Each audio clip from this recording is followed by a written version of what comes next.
Hello and welcome to Mary Beth Yoga. Today I invite you to join me in a tree pose as we continue our discussion of the Yamas, turning our attention now to Asteya, which is non-stealing.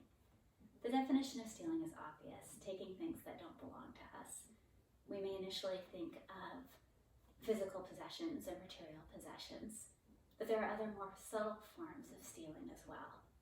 Stealing from the earth, which is why I've welcomed you to join me in a tree pose, which feel free to keep your ankle at your thigh, perhaps at your ankle as we move forward.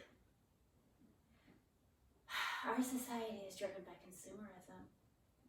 We have single-use plastics littering our ocean.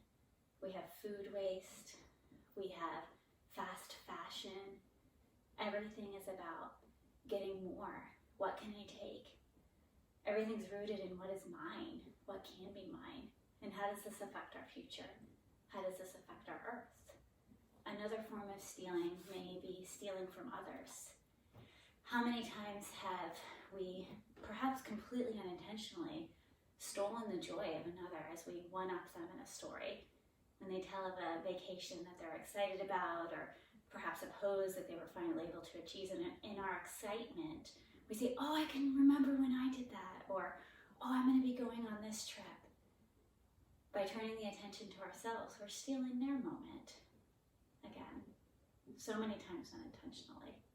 We've been conditioned to make friends by comparing similarities, by finding things that are in common. But we have to be mindful to balance finding our commonalities with taking another person's moment and stealing their moment. Another way of stealing, we can switch sides, another way of stealing may come from stealing from ourselves. Have we placed expectations on ourselves that are so high that we steal our own joy? Do we have a harsh inner critic? Do we steal from the moment from ourselves by constantly thinking about what we need to do, what we need to achieve, what we did wrong, what we can't go back and fix? Do we have a harsh inner critic that instead of trying to silence, instead of trying to ignore, could we thank our inner critic for the protection that it's trying to offer us? Can we identify, are there any skills that we don't currently have that we need to develop?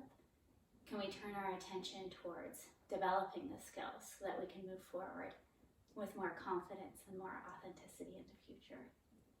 So I invite you to ponder the ways that, likely unintentionally, you may have had a moment of, though not stealing a material possession from another person, have you, as I have, stolen from the earth, stolen from another person's joy, stolen their emotional labor, or stolen from yourself? Thank you.